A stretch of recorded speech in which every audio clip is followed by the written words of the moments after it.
Okay, folks, we're going for another one here. The steak from Taco Bell.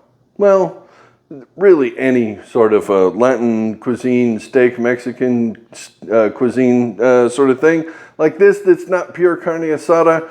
This is amazing. So you're going to want to stick around to see how this is, because there's going to be a smell-o-vision moment coming up. I'm going to need you to participate in that, and you're going to get to experience this at home right now, wherever you are. I don't know. You could be on the bus. I don't know. If you're on the bus, smell-o-vision doesn't apply. I'm sorry, get off the bus, go home and watch this, and then you'll get to have the smell-o-vision. Trust me, it's worth it. All right, because, oh, you cannot believe how good that smells. I'm going to show you how to do that, because yes, it's yummy, and there you go. So stick around and let's do this.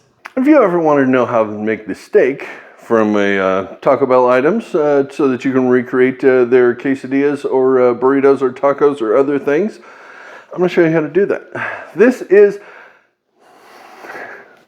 way fancier. I'll just say that. We are not shooting for Taco Bell. We are shooting for good. I'm not saying that it isn't good. It's fantastic, but it's mass-produced in a way that is profitable, efficient, and effective. And we don't have to worry about any of those things. So, what do I have here? I have a New York strip because I'm a lunatic. No, this is a beautiful steak. I don't know if you can see. It's a beautiful steak. Only costs $12.50. So, it's a bargain, right? This is about 3/4 of a pound. She's a beauty. We're going to open her up.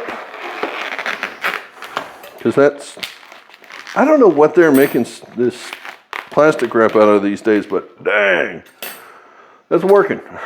All right, steak right here. We're going to put on it simple things, and we're going to grill this up. Oh, yeah, it seems sacrilege to take a beautiful steak and do this. If you want to do this with carne asada, even better, because their steak is much more like carne asada. But if you want to do it like steak, watch this.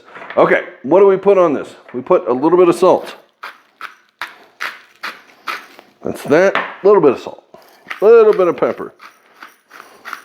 By a little bit of pepper, I mean if you can still see red, you don't have enough pepper on it. Okay. A little bit of chili powder, because it better have the right flavor. So we're going to do this. And we're going to put the red back in it. There you go. Perfect. Now mash that in a little bit. Okay, steak has two sides, so we're going to put this in our pan before this goes on the grill, and I'm going to do this side in any order you want. It doesn't matter. It's all going the same place.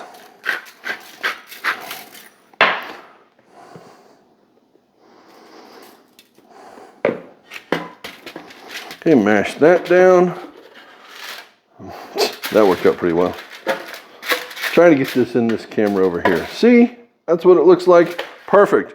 All right, so if you want to leave this at room temperature, 5 or 10 minutes, 15 minutes, it's fantastic. It'll help you cook that a little bit better. Otherwise, it gets real rare in the middle and real cooked on the outside. In case you have a really cold grill, that's not a bad idea, because that'll let you put a sear on it. I don't have that problem, so 5 or 10 minutes, that'll be perfect. Then we're going to put it on the grill, and we'll come back when I start doing that. In order to grill a steak, you're going to need a grill, and this one here is hot. We got her just over 500 degrees, and we had our chicken going on here at the same time. We're going to cook this a couple minutes each side, depending on the thickness, steak, heat of the grill. We got a little flame up here, so that's going to speed this up. We're not looking for rare or medium rare. We're looking for more medium and maybe a little bit above. Give it a poke, see how she feels. When she's firm, you know you're over medium. So this is about it, and that's how you cook a steak. That looks perfect to me. What do you think? As you saw, the steak cooking, it's delicious and amazing, and it's perfect.